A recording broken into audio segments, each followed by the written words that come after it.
গরুর মাংস রান্না বলতে আমরা বুঝি ঝাল ঝাল লাল লাল কষিয়ে গরুর মাংস রান্না করা, কিন্তু না, আজ আমি এমনভাবে গরুর মাংস রান্না করব, আমি 100% শিওর তোমরা কখনো এমনভাবে গরুর মাংস রান্না করে খাওনি।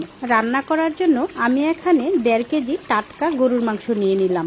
এখন গরুর মাংসগুলো পরিষ্কার করে ধুয়ে নিচ্ছি। তারপর গাছ থেকে কিছু কাঁচামরিচ উঠিয়ে নিলাম। তারপর তুলে নেব কারি পাতা। তোমরা অনেকে আমাকে জিজ্ঞেস করো, আপু কারি পাতা কি? এই যে গাছটা দেখতে পাচ্ছ, এটা হচ্ছে কারি পাতা গাছ। এই গাছটা আমি একটা নার্সারি থেকে কিনে এনে লাগিয়েছিলাম। এই কারি পাতাগুলো বিভিন্ন রান্নায় ব্যবহার করা হয়। কারি পাতার সুঘ্রাণটা কিন্তু খুব সুন্দর।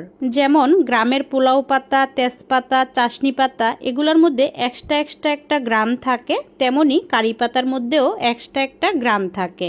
এখন রান্না করার জন্য আদা, রসুন, পেঁয়াজ আমি মিহি করে বেটে নিয়েছি। তারপর বেটে নেব কাঁচামরিচ। আজ আমি কাঁচামরিচ দিয়ে গরুর মাংস রান্না করব। রান্নাটার মধ্যে কোনো শুকনা মরিচ বা শুকনা মরিচের গুঁড়া ব্যবহার করব না, এবং খুব অল্প মশলায় আজ গরুর মাংস রান্না করা হবে। অনেকেই কিন্তু গরুর মাংস খেতে চায় না। বেশি পরিমাণে তেল, চর্বি, মশলা দিয়ে রান্না করা হয়, আর বেশি পরিমাণে গরুর মাংস খাওয়া স্বাস্থ্যের জন্য ততটা ভালো না।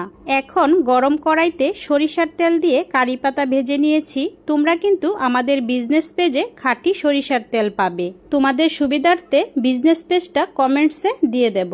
তারপর বাটা আদা, রসুন আর পেঁয়াজ কষিয়ে গোটা গরম মশলা দিয়ে দিচ্ছি। তারপর আর কিছুক্ষণ কষিয়ে দিয়ে দিচ্ছি অল্প পরিমাণে পানি। এ পর্যায়ে দিয়ে দেব গুঁড়া মশলা, দিয়ে দেব ধনিয়ার গুঁড়া আর জিরার গুঁড়া।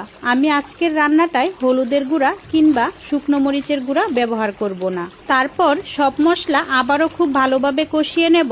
যে কোনো রান্নায় মশলা যদি খুব ভালোভাবে কষানো হয়, তাহলে সেই রান্নার স্বাদটা আরো দ্বিগুণ বেড়ে যায়। এখন মশলাগুলো কষানো হয়ে গেছে। তারপর গরুর মাংসগুলো দিয়ে খুব ভালোভাবে নেড়ে চেড়ে মশলার সাথে মিলিয়ে নিয়েছি। সবকিছু খেয়াল রাখতে রাখতে লবণ দিতেই ভুলে গিয়েছিলাম। তারপর আবার লবণ দিয়ে নেড়ে চেড়ে ঢাকনা দিয়ে ঢেকে মিডিয়াম আঁচে জাল করে নিচ্ছি, আর মাঝে মধ্যে ঢাকনাটা খুলে একটু নেড়ে চেড়ে দিচ্ছিলাম। দেখো মাংসগুলো কষানো প্রায় হয়ে গেছে। এখন দিব মেন জিনিস, আর সেই জিনিসটা হচ্ছে ফলের রাজা আম। আম আনতে যাচ্ছি আম গাছে। তোমরা কি কেউ কখনো আম দিয়ে গরুর মাংস খেয়েছো?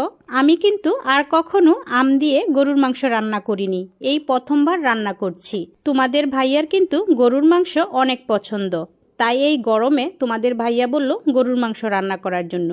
ভিডিওটা কিন্তু কিছুদিন আগের, যখন অনেক গরম পড়েছিল, সবাই যখন রোদের তাপে ডিম আর মাছ ভাজা করছিল, তখনকার ভিডিও এটা। তাই বেশি গরম বলে আমি ভাবলাম গরুর মাংসটা একটু অন্যরকম ভাবে রান্না করা যাক, যাতে করে তেল চর্বিটা বেশি না থাকে।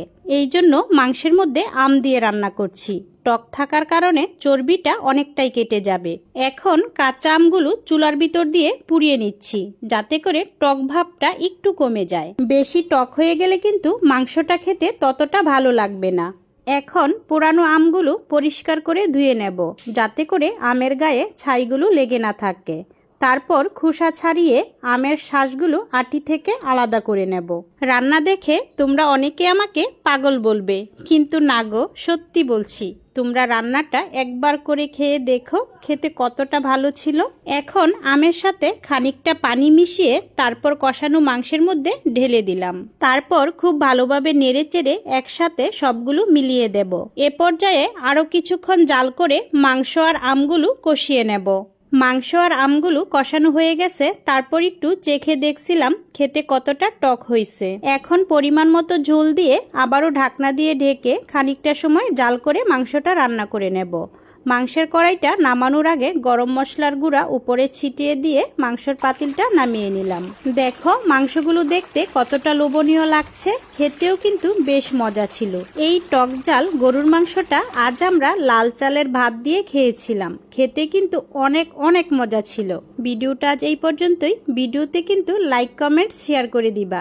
দেখা হচ্ছে পরবর্তী ভিডিওতে। সবাই ভালো থেকো। আল্লাহ হাফেজ।